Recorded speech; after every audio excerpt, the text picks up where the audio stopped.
dirian di sini. Eee, saya merasa inget sama Jasmine ya, terutama pada waktu saya ke KFC gitu ya.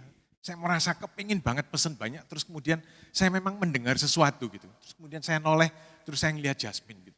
Dan saya merasa saya mendengar, jangan pesen banyak-banyak. Jadi pada waktu itu telepatinya itu berjalan kepada saya. Jadi thank you banget Jasmine.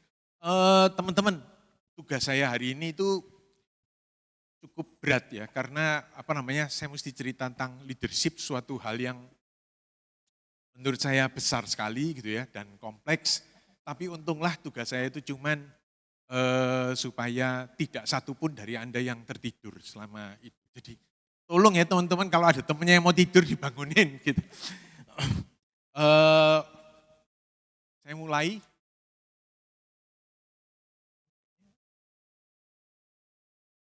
gimana ya pakainya?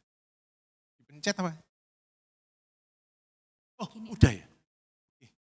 Oke, oke, oke. Jadi ada macam-macam ya. Saya punya 30 menit bahan, kemudian 15 menit Q&A, tapi karena terlalu banyak maka saya mungkin akan masuk ke business leadership dulu gitu ya. Kemudian kalau kita ada waktu yang lain kita bahas yang lain. Gitu. Nah, ketika saya berpikir tentang leaders yang ingin saya share ya, saya bertanya-tanya apa sebetulnya ya, siapa yang saya paling inginkan untuk share gitu.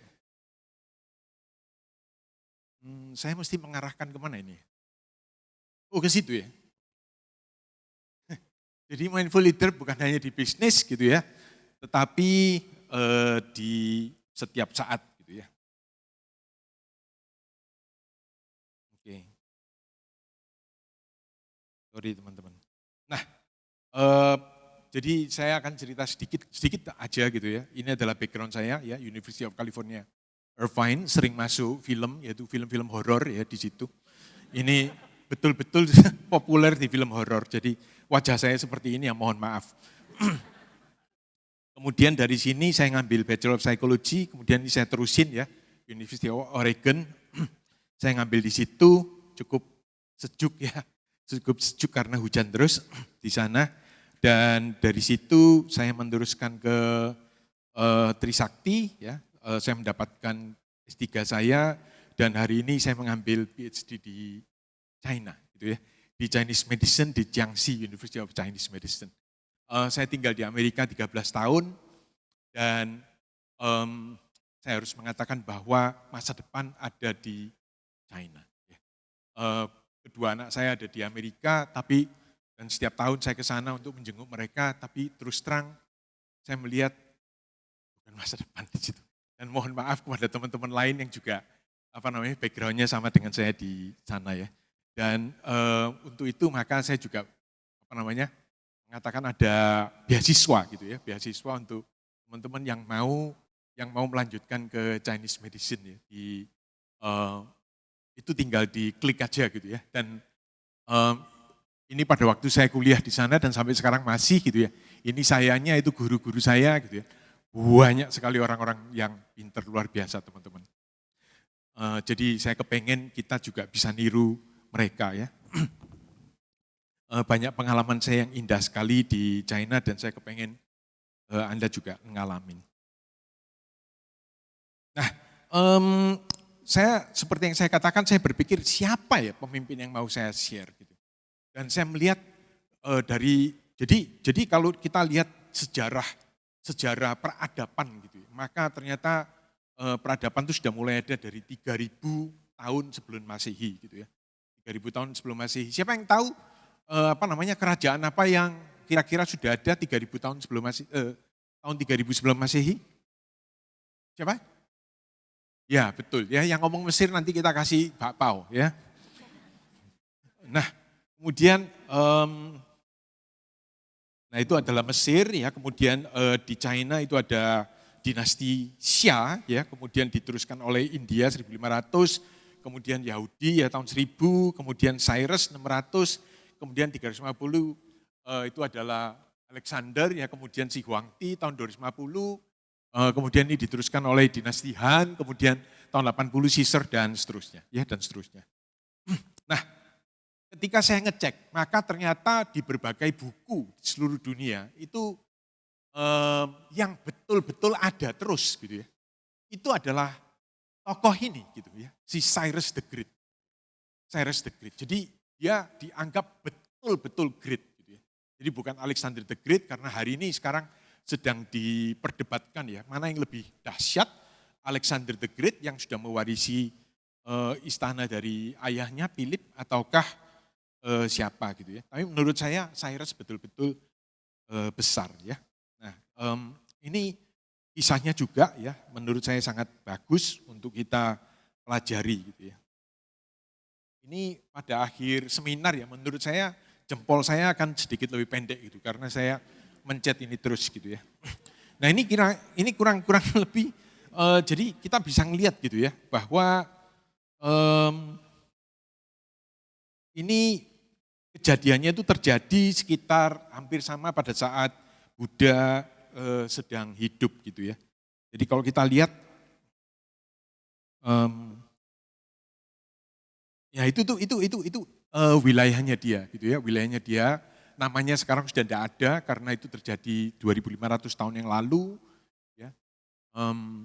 Dan ini ya.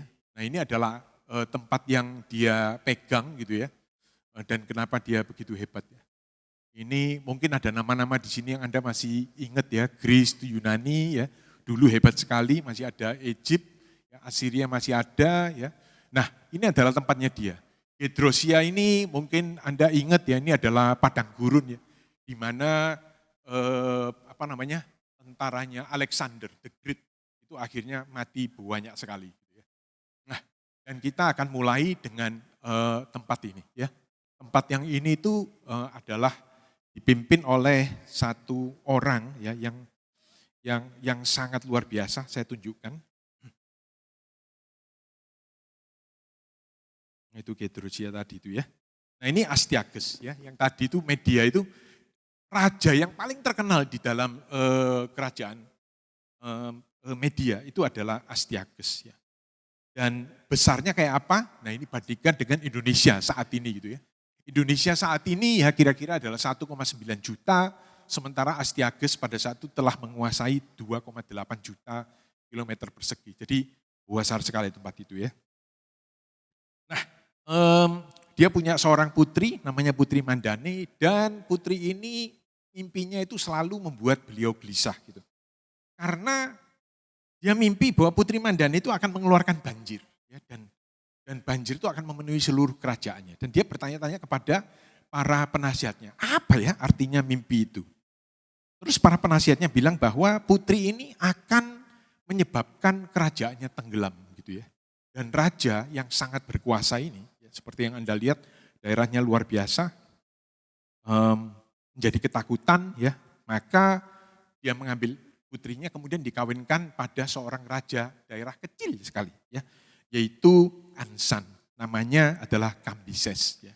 Kambises. Jadi nama-nama ini mungkin Anda sudah tidak pernah dengar gitu ya. Nah, setelah anak dari kedua orang itu lahir, ya, maka mimpi lagi si raja gitu ya. Yang diimpikan ini mohon maaf ya, gambarnya untuk 21 tahun ke atas, tetapi ternyata ada pohon anggur dari tubuhnya si Putri Mandane yang anggurnya itu melingkari seluruh kerajaan.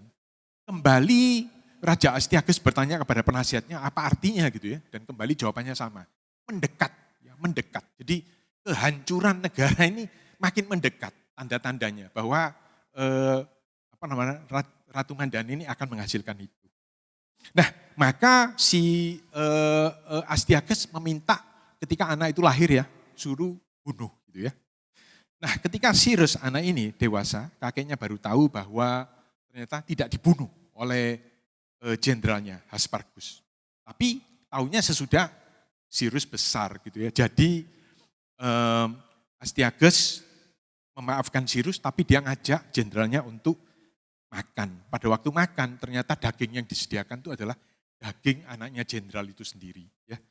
Terus dia tanya, menurut kamu gimana? Setelah kamu tahu bahwa itu adalah daging anakmu gitu ya. Haspargus mengatakan apapun yang menyenangkan raja saya ikuti. Ya udah dia ngomong seperti itu ya. Nah, ketika Cyrus berusia 21, ayahnya meninggal, dia mewarisi dan dia menikah dengan seorang wanita, Kasandane. Gitu ya. Kemudian kelak dia melatih ya tentaranya, walaupun kecil ya, untuk perang, dan kakeknya mulai ketakutan. Maka kakeknya menyerang Cyrus, ya menyerang cucunya, dan dihadapi oleh Cyrus.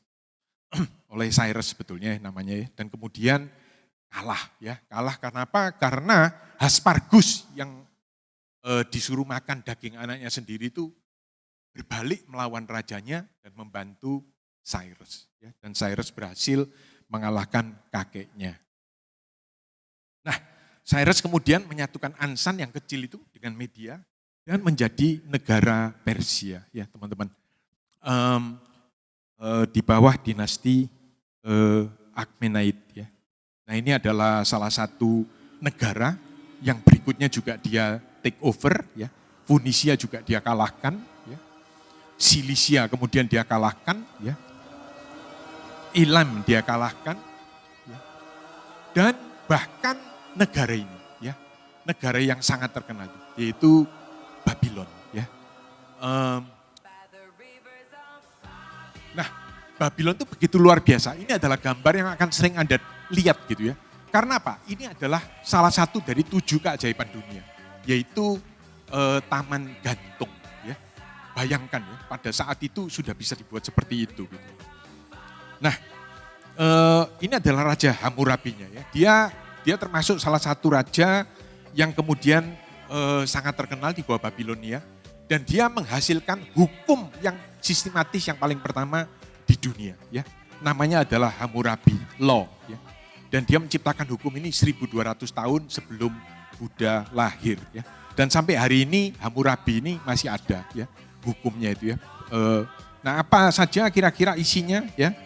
Jika seorang anak laki-laki mukul ayahnya, tangannya akan dipotong. Ya. Jadi itu salah satu hukumnya. Ya. Kedua, jika seorang mengeluarkan mata orang lain, matanya akan dikeluarkan.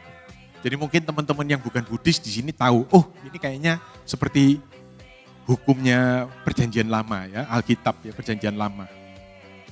Jika seorang mencuri properti, kuil atau pengadilan akan dihukum mati, dan jika seorang bunuh orang lain dia akan dibunuh ya. Dia membuat hukum ini ada sekitar 200 lebih gitu ya, dan disebarkan ke seluruh negara ya. Jadi dengan itu Babylon jadi kuat sekali.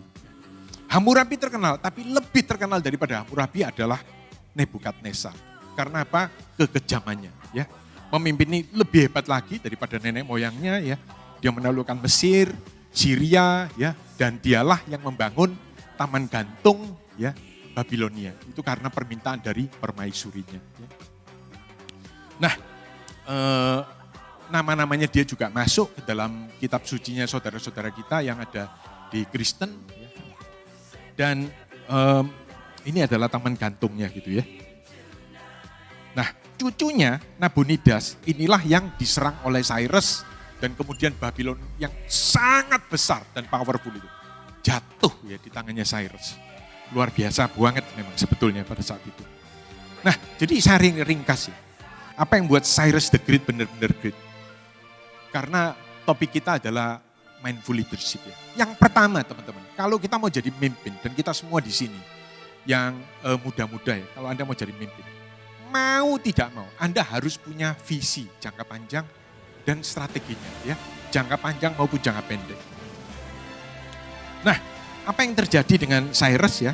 Dari Ansan dia menguasai seperti itu gitu ya, sehingga dalam waktu sangat singkat ya, dia menguasai begitu banyak dan rahasianya disiplin gitu ya. Jadi mohon maaf, pemimpin Buddhis banyak yang lembut hatinya ya. Dan itu bukan rumus yang bagus untuk mencapai visi. Ya. Nah, dia juga punya ini, yaitu immortal, ya tentara-tentara immortal yang dia latih sehingga menjadi pegangannya dia benar-benar.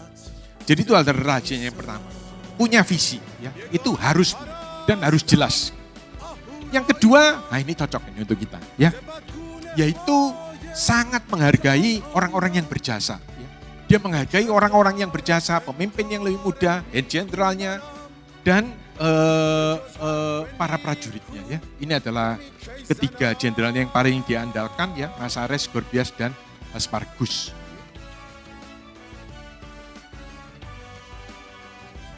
Nah, dia membentuk ini ya, dia bangun Cyrus Cylinder, di sana dia tuliskan kenapa Babilonia jatuh. Karena pada waktu itu mereka ketakutan gitu.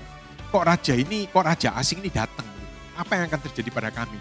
Dan dia membuat Cyrus Cylinder. Dia mengatakan bahwa, lihat, kenapa Babilonia pada akhirnya jatuh? Dia mau repot ya menjelaskan kepada para rakyat. Ini loh, kenapa saya adalah raja yang tepat untuk kalian. Jadi komunikasinya itu banyak teman-teman. Satu-satunya senjata bagi seorang pemimpin itu adalah mulutnya, komunikasinya, tulisannya. Ya. Jadi kalau seorang pemimpin yang diem, yang apa? Memang agak repot. Ya. Nah, dan rahasianya yang ketiga adalah bahwa negara yang telah dia kalahkan itu bahkan lebih makmur daripada sebelum dia menjadi pemimpin. Ya. Dan dia mengatakan gitu ya, sukses itu butuh kelembutan, kindness lebih lagi gitu ya. Generosity and justice, suatu hati yang yang dermawan ya, dan justice, dia mengatakan gitu ya. Jadi sukses harus ditemani oleh kebaikan, kemurah hatian, dan keadilan ya. Hanya mereka yang tenggelam dalam kegelapanlah yang menggunakan sukses untuk memuaskan ketamakannya. Itu yang dia katakan, dan dia ulang-ulang ini berkali-kali. Sehingga semua tentara yang dia sebarkan di negara-negara yang dia kuasai harus memperlakukan rakyat itu seperti ini, gitu ya. Ini adalah dan yang terakhir teman-teman ya, ini yang harus kita pikirkan dan justru terjadi saat ini, yaitu kreativitas. Ya. Kalau kita ngelihat ya, banyak sekali hal yang sama. Ya. Kita pun seringkali sama. Namun apa yang terjadi di zaman Cyrus, itu banyak sekali inovasi. Itu adalah Xiangji, ya, ini adalah caturangga. Xiangji dibuat dari I Ching gitu ya. Dan, cepet ya. Dan kemudian, nggak bisa mundur ya. Bisa. Ya, dan dia menyempurnakan itu menjadi catrang gitu ya. Jadi dari India oleh dia sempurnakan menjadi catrang. Kemudian apalagi ini Aramik ya, yang alfabet dari Timur Tengah ya, dia ubah menjadi Persia. Dia mengingatkan kita pada tokoh-tokoh seperti Jepang, China ya. Ini adalah kulkas yang pertama di dunia. Ya. Itu walaupun bentuknya tidak kayak merek Hitachi atau apa. Dan ini adalah baterai yang pertama, ya, dia menyimpan energi dengan cuka, teman-teman. Ini karena saat itu cuman itu bahannya, maka dia lakukan seperti itu. Ya. Dan kemudian dia membuat kantor pos yang pertama di dunia. Dan bagaimana ini bisa terjadi? Karena dia bilang apa? Perbaiki. Jadi Kaizen atau continuous improvement itu dimulai dari zamannya Cyrus. Dan kemudian dia menghitung pajak yang paling pertama di dunia. Ini loh, caranya kita mengumpulkan pajak di dunia. Ya. Jadi banyak sekali yang dicapai oleh Cyrus dan selama dia berkuasa maka dari kerajaan yang besarnya hanya 2.000 kilometer dia menguasai menjadi 5.500.000 kilometer persegi ya, atau hampir 3.000 kali lipat.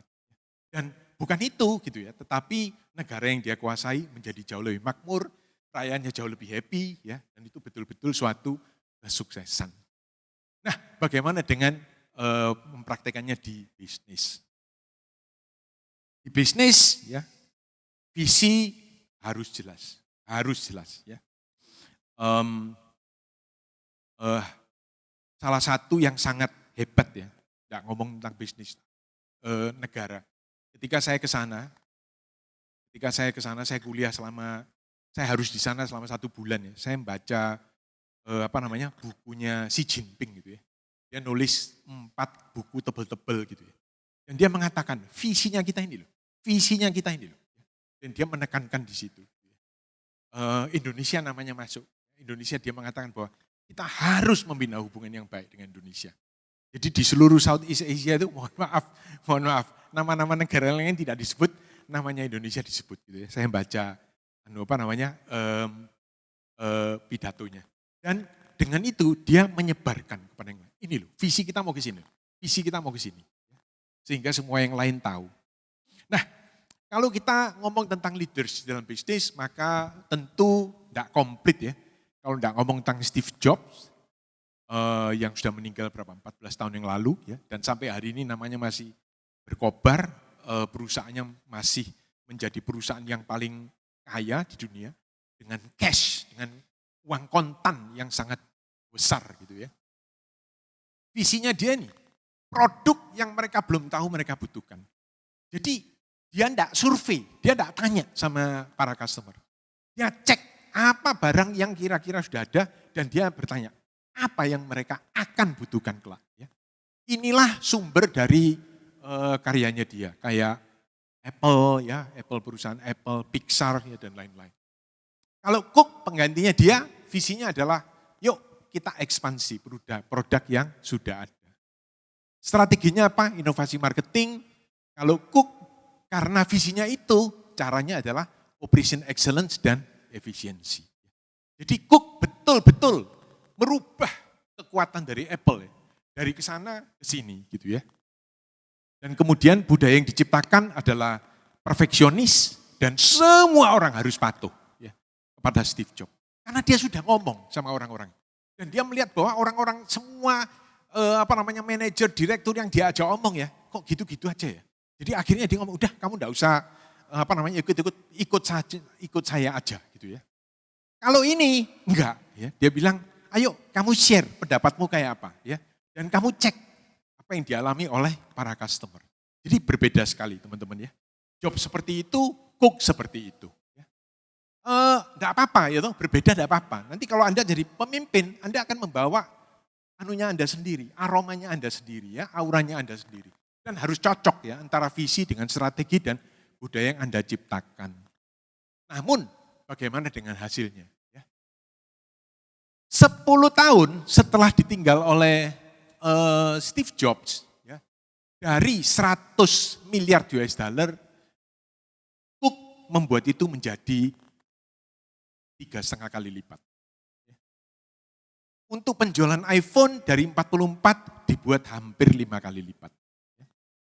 Kemudian untuk yang non-iPhone, ya 3 kali lipat. Ya. Jadi profit bersihnya dari 23 miliar menjadi 86 miliar ya teman-teman ya. Jadi setelah 10 tahun sejak dipegang oleh Cook, Apple menjadi jauh lebih sukses lagi. Gitu ya. Jadi apa rahasianya gitu ya.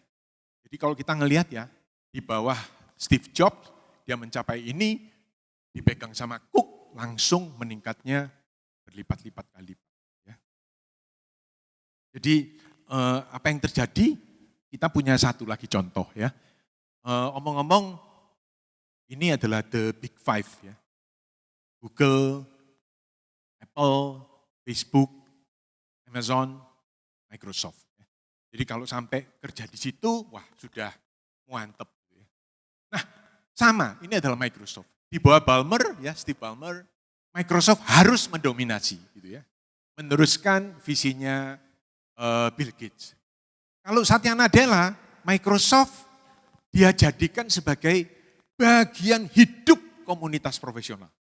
Ini kalau Anda lihat, ini dominasi ya, kayak ini. Ini menurut saya sangat kreatif, ya, sangat baru. Ya. Dia berpikir bagaimana Microsoft menjadi bagian gitu, bagian hidup dari orang-orang profesional. Kemudian strateginya push Windows Office, push cloud. Ini adalah jasanya Steve Ballmer yang paling besar ya. Dan kemudian budayanya adalah dia bilang brand yang sudah besar, yang sudah pernah terbukti sukses, kita ambil. Kemudian kita harus push. Nah itu adalah strateginya dia. Kalau Nadella bilang apa? Strateginya karena ini adalah visinya, dia mau akuisisi produk yang komunitas. Jadi produk-produk yang berhubungan dengan banyak orang, dia akuisisi. Kemudian dia push cloud. Dan satu lagi yang mengerikan adalah AI, ya tentu saja. Hari ini Microsoft mungkin adalah untuk perusahaan AI ya, mungkin adalah perusahaan yang paling top gitu ya di seluruh dunia. Mungkin Anda belajar tentang Sapphire, ya, tentang macam-macam ya, yang lain. Saya sudah nggak keburu ngikutin lagi gitu. Nah ini dia masuk ke komunitas, LinkedIn dia beli dengan harga sangat mahal, ya GitHub juga. Kemudian budayanya apa? Budayanya adalah humble ya, humility, empati dan full customer. Jadi teman-teman, ketika Anda menjadi pemimpin, maka Anda melihat apa yang Anda bisa lakukan. Nah apa yang terjadi, begitu dipegang oleh Satya Nadella, maka harga saham Microsoft menjadi 4 kali lipat. Ya, menjadi 4 kali lipat. Jadi dipegang Nadella yang sangat peduli pada orang, ya menjadi 4 kali lipat. Cook yang sangat peduli pada orang ketika take over dari Apple, Apple menjadi 4 kali lipat juga. Jadi kekuatan seorang leader, kalau kita membangun dari kekuatan diri kita sendiri, itu bagusnya. Tapi kalau kita sampai bisa mengeluarkan kekuatan anak buah kita, wah jauh lebih bagus. Ya, jauh lebih bagus. Dan senjatanya apa? Komunikasi. Komunikasi. Dan satu lagi apa? Humility gitu ya, kerendahan hati gitu. Nah ini adalah zamannya Satya Nadella ya, sementara zamannya Steve Ballmer jauh di bawahnya. Nah, jadi apa yang sama teman-teman dari semua great leader itu ternyata ini ya. Kita nggak bisa mengharapkan orang lain. Serius. Nomor 1 kita sendiri. Kita sendiri harus belajar sebanyak mungkin. Jadi kita mesti terus belajar gitu ya. Mindfulness itu munculnya di sini gitu ya, munculnya. Nah ini adalah kalau di kepala kita itu ini conscious mind, ini subconscious mind ya menurut para peneliti. Ya. Ini kalau yang kita conscious ini kita menangkap yang mudah dimengerti. Kalau subconscious menangkap yang sulit dimengerti. Ya, yang sulit dimengerti dan hanya bisa terjadi setelah kita berpikir cukup lama. Ya. Zaman ini teman-teman banyak yang di situ. Ya. Karena apa? Distraction. Banyak kita menghabiskan waktu ngomong yang ada di permukaan. Ya. Tetapi ilmu sesungguhnya bukan di situ, ilmu sesungguhnya di sini. Ya. Dan ini perlu apa? Perlu waktu. Ya. Perlu mindfulness, betul-betul mindfulness. Hari ini saya ngajar di berbagai universitas ya. Dan kalau saya mengajar anak-anak S1 semester 1, 2, 3 gitu ya. Mohon maaf untuk teman-teman yang ada di kelas itu. Anda tahu? Jawabannya sama. Kalau ada pertanyaan, jawabannya sama. Nanti kalau anak-anak itu mulai naik ke semester 7, 8, baru ya, jawabannya berbeda-beda. Kalau sudah ngajar S2, wah sangat menyenangkan. Ya. Tapi kalau baru-baru, semester 1, 2, 3, sama semua. Jadi apa teman-teman artinya? Kalau kita tidak sungguh-sungguh mendalam teman-teman, ya kita mirip. Anda lihat gak buku-buku yang terjual? Mirip, ya. Kok serem ini? Oh, apa? Ya, lain. Oke, gak apa-apa. Jadi teman-teman, tugas kita yang pertama itu adalah betul-betul mempelajari apa yang ingin kita pelajari sampai dalam. Anda lihat, serius ya, Anda lihat. Banyak sekali orang yang apa? Ngomongnya sama. Kata yang digunakan sama. Kalimat yang digunakan sama. Menjawab pertanyaan-pertanyaan dengan jawaban yang sama. Tingkah lakunya sama. Pandang sama. Karena apa? Karena belum menghabiskan waktu untuk mendalam. Tugas kita, ya, tantangan kita di kemudian hari itu membuat diri kita sehebat mungkin. Kalau Anda bekerja di rumah, kalau Anda kumpul dengan anak-anak, tugas Anda yang paling nomor satu itu adalah membuat anak Anda terus kepingin menjadi sehebat mungkin. Terus menjadi sedahsyat mungkin. Nah, kalau enggak untuk apa? Ya, waktunya kemana? Waktunya ke nonton WA, TikTok, apa segala macam. Itu fun lah, itu oke lah. Tetapi itu tidak membuat kita mengembangkan kekuatan kita yang ada di dalam sini. Betul-betul menurut saya tidak ada satu hal pun yang manusia tidak bisa capai. Tidak ada. Ya. Bayangkan di China itu 850 juta orang ya, yang naik dari garis kemiskinan. Kalau kita pergi ke China tahun 30 tahun yang lalu ya, semua naik sepeda, semua bajunya sama gitu ya. Semua bajunya biru atau hitam gitu ya. Hari ini, kalau Anda ke sana, stasiun kereta api itu kayak mall. Kayak mall. Subway itu bersih. Jam 10 malam, bersih, sepi. Ibu-ibu sendirian dorong bayinya gitu ya. Licik bunyi. Kalau Anda pergi ke subway-nya Washington DC atau New York, takut. Anda jalan sedikit ada orang di sana sini muntah atau apa. Di China. Terus kita punya bus ya, kita punya kereta api yang sangat bagus. Jakarta Bandung. Katanya mau diterusin sampai Surabaya. Di China, satu stasiun itu busnya itu kayak ikan asin gitu ya. Banyak gitu. Nah sekarang gara-gara menteri kita Budi Karya Sumadi ya, maka masuk bisnya China. Jadi luar biasa ya. Bagaimana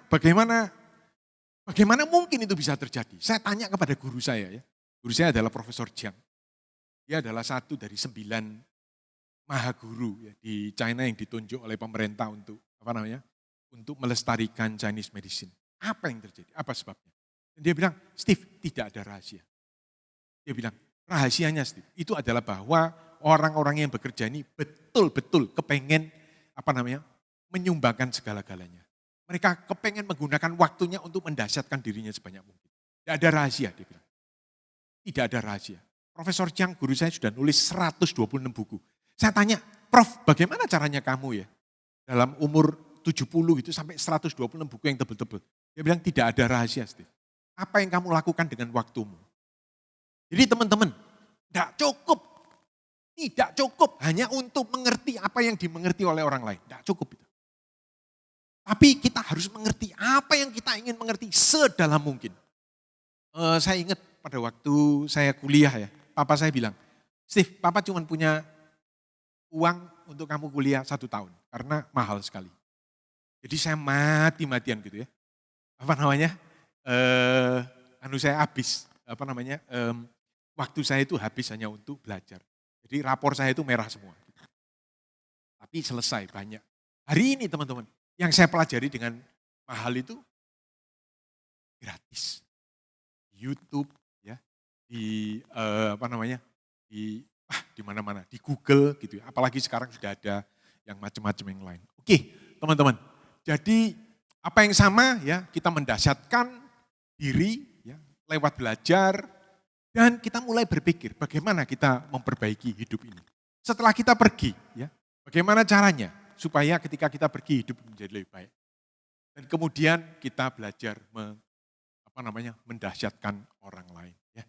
Ini awalnya orang-orang selalu mulai dengan ini yang muda-muda. Mohon maaf untuk teman-teman yang merasa muda ya. Biasanya ini.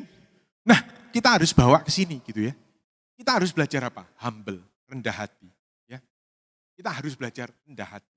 Kita hebat hari ini, belum tentu besok hebat. Jadi belajar tentang pemimpin lain, belajar dari pemimpin lain. Kesempatan hari ini untuk ngumpul itu bagus banget ya, saling ketemu gitu ya, untuk belajar. Ini not so great leader ya, karena Anda tahu nggak apa yang tidak Anda ketahui? Nggak tahu, wong nggak diketahui gitu kan ya. Jadi kalau kita tidak tahu apa yang tidak kita ketahui, bagaimana kita bisa tanya? Namun tadi waktu saya diantar sini, saya tanya sama teman-teman yang mengantar saya gitu ya, Lady sama Wirya, ada nggak yang kamu sesali? Ada, walaupun masih muda, ada. Nanti saya bilang, ketika umur meningkat, makin banyak yang kita sesali. Kenapa? Karena kita makin tahu, aduh seandainya saya tahu. Aduh, saya kok tidak dikasih tahu. Aduh, saya kok tidak dikasih tahu.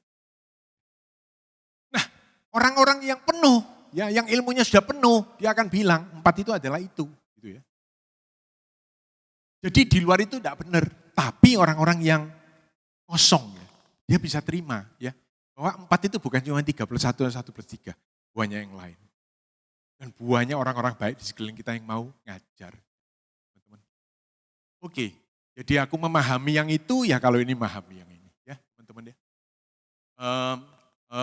Ini tidak begitu relevan ya, ini saya saya tutup aja ya. Jadi kita mendahsyatkan diri teman-teman, jangan buang waktu, jangan nonton sinetron bahwa mertuanya ngelempar piring ke menantunya, itu untuk apa kita lihat gitu ya. Udah biar piring apa, merek apa, udah enggak usah dilihat. Gunakan waktu. Betul-betul gunakan waktu untuk mendahsyatkan diri Anda. Untuk membuat diri Anda menjadi jauh lebih bagus. Ya. Banyak ilmu di sana, gunakan. Kalau Anda sering nyetir jauh-jauh hari, pakai waktu itu. Untuk apa? Bukan untuk mendengarkan musik. Itu kan sudah Anda dengarkan. Dengar kuliah teman-teman. Kuliah gratis. Di YouTube itu gratis. Ya. Gunakan waktu. Terima kasih. Terima kasih kepada Pak Steve atas materinya yang luar biasa. Selanjutnya kita akan masuk ke sesi tanya jawab, Pak. Oke, saya buka kesempatan untuk para hadirin yang mau langsung bertanya kepada Pak Steve. Bisa langsung mengangkat tangannya. Ada syaratnya ya? Apa itu Pak? Tidak boleh sulit-sulit. Oke. Ya. Nah ini jadi reminder nih buat para hadirin ya. Boleh, kapan lagi ya Pak Steve ya kita bisa belajar mengenai dunia bisnis. Nah, mungkin sekarang ada para hadirin yang sedang merintis bisnis atau ada yang memulai bisnis atau ada yang merasa kesulitan mengenai bisnis yang sedang dia kelola. Jadi boleh nih saatnya untuk konsultasi ya Pak Steve ya, betul ya. Jadi kita buka kesempatan untuk hanya beberapa pertanyaan saja ya, mungkin sekitar 2 Kak William. Iya boleh teman-teman bagi yang, sudah ada 1 langsung. Di paling belakang silakan. Boleh berdiri, memperkenalkan diri dan menyebutkan pertanyaannya. Terima kasih, nama saya Susan dari Surabaya. Pak Steve, pertanyaannya itu adalah, ada tips nggak bagaimana sebagai leader kita bisa encourage bawahan gitu ya, apalagi khususnya generasi sekarang nih kayak Gen Z gitu, untuk bisa melatih subconscious mind-nya mereka gitu. Kayak lebih motivated, lebih pengen belajar dan lebih tidak seperti kayak phone speeding gitu loh. Thank you. Bagus. Nah ini termasuk yang sulit tadi itu. Ya. Jadi anak-anak muda, termasuk kalian-kalian semua. Saya lihat di sini kok rata-rata umur 17 gitu ya. Anak-anak muda itu sangat percaya bahwa apa yang mereka mengerti itu sudah yang paling penting. Ya. Kita semua seperti itu. Karena itulah kita menghabiskan waktu untuk mempelajari itu. Karena kita menganggap itu paling penting. Yang enggak penting kita tidak pelajari. Jadi ketika orang lain mau ngajarin, terutama untuk orang tua, mereka tidak begitu menghargai. Ya, untuk orang tua. Jadi apa yang mesti kita lakukan? Biasanya mereka merasa bahwa orang tua tidak pernah mendengarkan mereka. Jadi langkah pertama itu sebetulnya adalah bahwa orang tua harus meyakinkan mereka gitu, bahwa saya mendengarkan kamu. Nah kadang-kadang sebagai orang tua ketika kita ngomong sama anak-anak kita, karena kita sudah pernah melewati masanya mereka muda ya, kita merasa saya sudah tahu, saya tahu semua yang kamu lakukan lah. Saya tahu apa yang kamu lakukan ketika kamu pacaran, ketika kamu sendirian, whatever it is. Dan kita tidak tertarik mendengarkan penderitaan mereka yang bagi kita tidak ada apa-apanya. Ketidakinginan untuk mendengar ini loh, ya. Ketidakinginan untuk duduk mendengarkan dengan sungguh-sungguh. Itu sebetulnya yang membuat mereka juga, orang ini tidak ngerti tentang saya. Jadi anak-anak kita lebih suka ngomong sama orang lain yang bukan orang tua. Karena orang tua, tingkah laku kita itu sudah menunjukkan, ya kayak gitu kok dipikiri sih. Aduh, ya, jadi kalimat kita apa segala macam. Tapi kalau kita betul-betul mendengar, coba ceritain, mama mau dengar. Betul-betul mama mau dengar. Apa yang itu? Kita bisa mendengar. Dan kita mikir, wow, ternyata jadi harus ada ketulusan dalam diri kita untuk spend waktu mendengarkan sungguh-sungguh. Nah, gitu. Pertama itu dulu. Dan ketika dia merasa didengar, dia baru ngomong. Gitu ya. Nah ketika dia ngomong, ketika dia tanya, baru. Dia baru. Orang-orang tua di sini pasti bisa mengerti apa yang saya katakan. Jadi dengar sungguh-sungguh ya sampai dia percaya bahwa kita memang tulus mau dengar bukan karena kita mau menasihati, kemudian baru kita bisa menasihati. Oke, semoga terjawab ya untuk pertanyaan yang tadi. Dan kita buka lagi kesempatan untuk pertanyaan kedua. Boleh langsung? Oke, Oke, di sudah sisi ada sebelah sebelah kiri, kanan, kanan panggung ya, kanan maksudnya panggung. Kak William ya. Iya. Silakan tim panitia. Saya Frederico dari Boleh berdiri ya. Surabaya. Saya ingin menanyakan bagaimana cara memulai bisnis karena saya kuliah di bidang pariwisata dan ingin membuka kayak toko spiritual gitu, kayak yang jual rupang atau jual dupa dan sejenisnya itu apa yang mesti dimulai? Wah, itu lebih sulit lagi. Ada buku ya yang sangat terkenal katanya semua orang yang sukses kuncinya cuma 2. Semua, tidak ada perkecualian. Nomor 1 apa?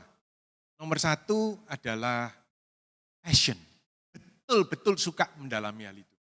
Jadi kalau Anda kepengen jual rupang, ya terus kemudian ayah Anda minta Anda jual AC, mungkin Anda akan gagal jual AC. Mungkin Anda pakai sendiri AC-nya. Tapi kalau Anda jual rupang, yang kedua apa? Lebih penting lagi. Yaitu apa? Walaupun gagal, Anda terus bangun.